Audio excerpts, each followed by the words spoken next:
নিরপেক্ষ সরকারের অধীনে জাতীয় নির্বাচন না দিলে বজ্র কঠিন আন্দোলনে যাবে বিএনপি।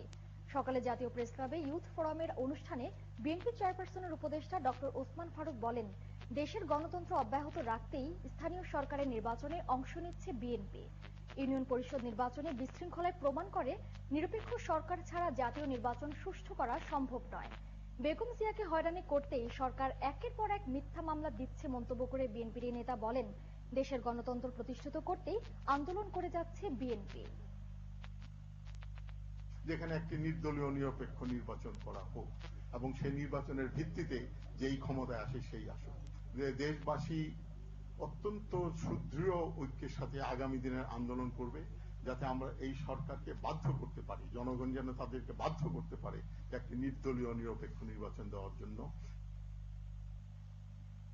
শিক্ষা প্রতিষ্ঠানে মাদক সেবী পাওয়া গেলে প্রতিষ্ঠান ম্যানেজিং